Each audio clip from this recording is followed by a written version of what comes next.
going to hand it over to these three fine folks from BanhJi who are going to talk about leveraging data to increase access to credit in rural Cambodia. Great, thank you. Hi, my name is Sahi. I've been working with DataKind since last July, and this has been my first volunteer project to be a part of. And I'm currently a data scientist working in the health tech industry. I'll go next. So I've been with DataKind for a while. This is probably my third volunteer project. It's been great working with DataKind as always.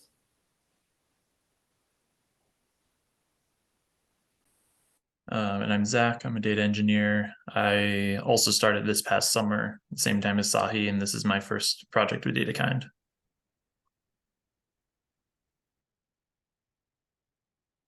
Awesome. So our client was BanhJi, and BanhJi is a fintech startup in Cambodia that's main goal is to empower financial inclusion. And one of BanhJi's main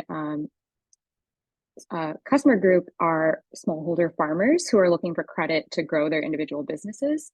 And currently, BanhJi is unable to bridge the gap between those farmers and financial service providers who want to support those farmers and those clients. Next slide, please. So diving a little bit deeper into that specific problem, typically farmers are faced with these credit issues that tends to lead to a cycle of over-indebtedness. So farmers will take out more credit than they're able to repay, and they're unable to repay those loans and have to seek out further loans to help repay the previous ones, and then will enter this cycle of indebtedness. And on the flip side of that, financial institutions who want to support these farmers and provide structured credit to them don't have the data-driven insight or resources to provide the appropriate amount of credit to these farmers to make sure that they're helping them and supporting them without forcing them to take out more than they can afford to repay at the time. So bridging that gap is something that BanhJi came to DataKind to help provide more insight into. Next slide, please. Yep, so this is an example of the type of data we were working with, just to give some flavor of what we were kind of having to deal with as we were trying to understand behaviors in loan repayments. So we primarily used loan installment data to understand behaviors and trends. So we had data at the monthly installment level and information on whether a loan installment was paid, whether it was paid on the due date or later, and whether the payment was missed. And so the main challenge with this data was that the interest and principal payment behavior kind of had to be inferred based on these installment level records. And so here's an example. You can see the due dates, whether the payment was paid based on the status that you see, and the actual paid date. And then we would see various behaviors in principal amount data, interest amount data, et cetera, based on the pattern of behavior of whether it was paid on time or not. And with that, I will hand it off to Zach to talk about the actual workflow that we use to help provide insight into this. Yeah, thanks, Sahi. I guess maybe one more thing to add to some of the data that we had to work with on this project, just because it was very non-trivial, sort of wrangling a lot of the data, and even things like defining defaults or something that changed over the course of the project.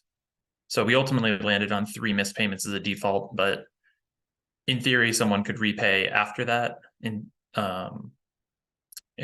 a lot of the way that this data was collected on the client's end is someone from these Cambodian communities physically having to go somewhere and provide the data to someone who then reports up. And so there's a lot of lag time. You know, sometimes data comes in a year later. So we had to deal with a lot of data munging and formatting at the beginning of the project. But once we had all that together, we started to turn towards feature creation. So we did a lot of EDA as well as part of the early steps, getting the data organized and understanding what we were really working with. Once we had that, we then sort of used intuition to sort of come up with hypotheses, try to figure out which of the data fields that we were given might impact defaults. So that was sort of this one body of work. And then once we had features that we were happy with, we felt, covered the problem that we were working on, then we moved into modeling. So I'm going to talk more about the features, and then Moise will get into some of the models that we used. We can advance the slide. So some of the hypotheses we came up with were pretty intuitive. Things like if a savings group is paying off their loans early, that is a sign of good financial health. If they're missing a lot of payments or paying late, that's a sign of poor financial health. Defaults, similarly, if a savings group is comprised of many people who are defaulting, then there's maybe something going on in that community, some reason for all these people to be defaulting or having trouble paying back their loans. And then the final area was focused on repeat borrowers. So not all of the savings groups had repeat borrowers. Some of them were really small and only had a couple of loans.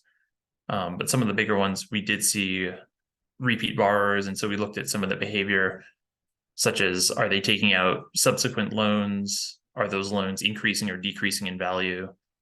And then once we had all of these features created, if we go to the next slide, yeah, we looked at correlations across all of these. So a little hard to read, but maybe the two big areas to focus on here are the bottom right. You see a lot of red. And so these are correlations where a negative number indicates an inverse correlation, positive is a direct correlation. A lot of those numbers in the bottom right-hand corner where you see a lot of red have to do with repeat loans. So if a savings group, for instance, had a lot of repeat loans of increasing value, then they also tended to have a lot of repeat loans of decreasing value. So there wasn't really a whole lot of correlation, there was a high correlation between a lot of these, likely because big savings groups have a lot of people, and increasing or decreasing the payment amount between loans didn't really have a significant impact on their likelihood to default. So we sort of used this as a jumping off point for pruning some of the features that we created, just trying to get down to the ones that would be most impactful, because we ultimately wanted something that would be interpretable for the client, or for the sponsor rather. And so with that, I will hand it off to Moise. Yeah, so once we figured out like which features were like a good representation of the financial performance, then the next step was to essentially come up with like a score that can be easily interpreted. So the first step that we took was figuring out like patterns within the data. And to do that, we basically used the k-means clustering algorithm. And once we used that, then we saw that there were 4 clusters coming out of it. And you can see that there's cluster 0, which are the ones that always pay on time. And then on the other extreme end, there's cluster 1, which are significant late payers. And then kind of like 2 and 3 are kind of like in the middle, like moderate late payers and early payers.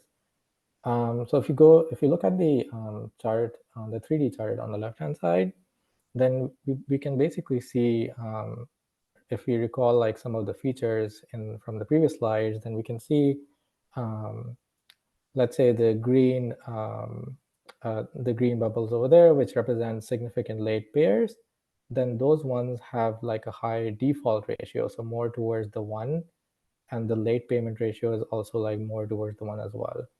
So it makes sense that these ones are like the significant late payers one. Whereas the ones that are blue are the ones that are on-time payers. So they're closer to like the 0 of like all the axes over there. And we also have the the early payers. So those are the ones that you can see are hovering maybe a little bit on the early payments ratio axis. So we essentially like used the k-means clustering to figure out all of the clusters. And then the next thing that we had to do was somehow translate this into a more interpretable output. So if you go to the next slide. Yeah, so we basically used these clusters and those features to come up with a financial score between 0 and 100. And the idea is because you can use this score and interpret it in a quick and scalable manner. And in this case, 100 would mean that the group is doing well, If it's 0, closer to 0, then it's not doing that well. And we can see that translated in the graph as well on the right-hand side, where the red one and the blue bars, those represent like the good behaviors, and the cluster number 1, which is the orange one, those are the ones that have late payments and stuff. So this was the final output of our analysis on the project, and it basically answers one of the challenges that the client was having.